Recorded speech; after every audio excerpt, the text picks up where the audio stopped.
As I said, it was about 12 hours long. The power's back on. Let's listen in now. And since there was a permanent fix to the electrical problem yesterday, we do not expect any problems going forward. And I want to take a moment to thank the county fire, police, county inspection folks, and the state gaming board for their cooperation, which made yesterday's nightmare for us much more smooth for everybody involved, and I think led to a much more quicker fix than we might have expected.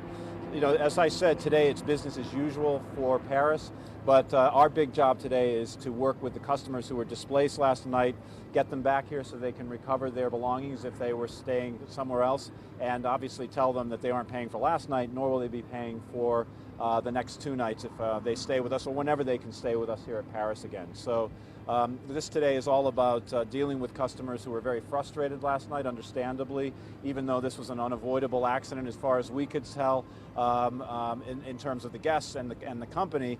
And we're still trying to figure out exactly what happened, but we lost all power here. We were able to get that fixed by about 10 o'clock, and then after 2.5 hours of testing, the fire and gaming people declared the building open, and I'd be happy to take any questions you might have. So there are people who have been at other properties, Caesar's properties, who are going to come back today. They haven't been in their rooms since perhaps 9:45 yesterday morning. That's correct. They haven't been in their rooms since 9:45, and they'll be coming back today, and we will deal with them and whatever issues they have to make it right, including 2 free nights stay beyond last night. Can you talk about what kind of losses Paris is dealing with? I mean, isn't there like food that is spoiled? Isn't there, I mean, you're going to have to reimburse a lot of people. There will be considerable costs associated with this event, but we haven't even begun to calculate them because it's been all about getting the power restored and taking care of the customers. Has there been a number put on how many people? We heard a rough number is like 3,000 who were told to get out. That's probably as good a number as any. We don't have exact numbers, but we got everybody out of the building, and the key thing is we got everybody out of there safely. When you consider it was pitch black in there after 9:45, I would just say that the county officials and our security staff did an amazing job getting everybody out of there without injury. I think you just alluded to it, but are you happy with how everything worked out? And if you could have done anything differently, what would it have been? It would have been that our contractor didn't drill through our main line and cut power, but I think everybody who was involved in the rescue, recovery, and restoration process did an amazing job. And I got to say that our county and state officials and local officials were amazing in this process and led to a speedier restoration than we might have expected. Can you say was anybody? I'm not going to mention their name. Can you say was anybody sent to the hospital? Did they get their medications, anything like that? Nobody went to the hospital in this event, which I think is amazing considering what happened. Yes, if you consider what happened yesterday, but we did allow folks who needed to get their medication to get back up to their rooms when they had a security escort, and that's thanks to the flexibility of the county fire officials who worked closely with us, even though the fire suppression systems were down yesterday. What's the extent of any damage? There's no permanent damage. We have a permanent fix to the electrical problem, and it's business as usual Paris right now. Just to be clear for all of our viewers that are just tuning in right now, you are open for business. People can come in. 100% open for business. If you want to spend the night, you want to game, you want to eat at our restaurants, we are totally open, and we're not expecting any further electrical issues going forward. What about employees? Were they working overtime? Were they cut loose? What happened to their shifts? Will they be paid?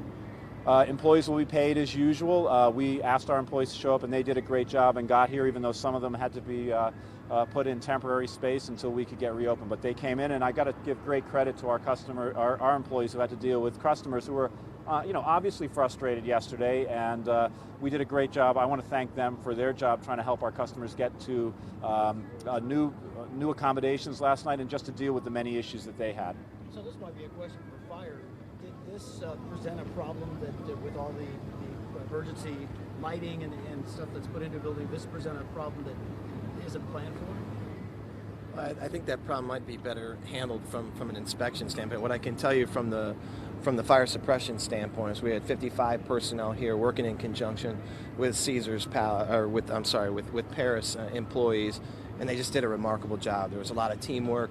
They were able to safely evacuate all the occupants that were here, and really the reports from all the crews who were working really hard is that there was a tremendous amount of teamwork from the internal employees, and I think that's a tribute to the Paris leadership. With the building going completely black, pitch black as I think you described it, people literally trapped in the darkness. It doesn't sound like there was emergency lighting, but did you have something to weigh in on that? Yeah, the emergency lighting systems perform very well. You know, the battery packs only last about 45 minutes to an hour, but the emergency systems, along with fire suppression, to get the staff out, get the citizens out, did perform very well. Once the battery powers ran down, obviously the buildings became black. Once the systems were fired back up, we energized all the panels. The systems all came back up as normal. Very few minor inconsistencies that were quickly fixed. The system responded very nicely. I'm not sure who this question is for, but how does someone drill into a power line, drill through a main power line and the backup power line and not get hurt?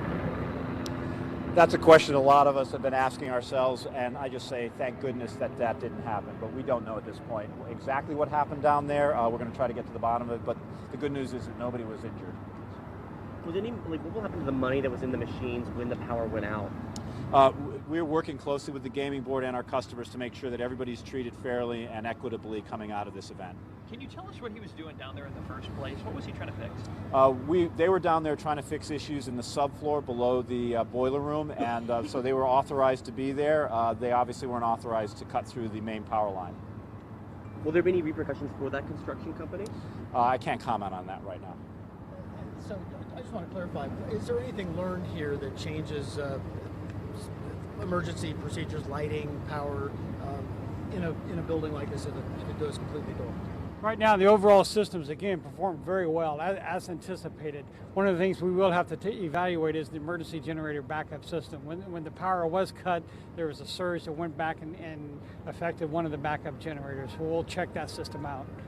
Exactly, and we're going to be looking at that too.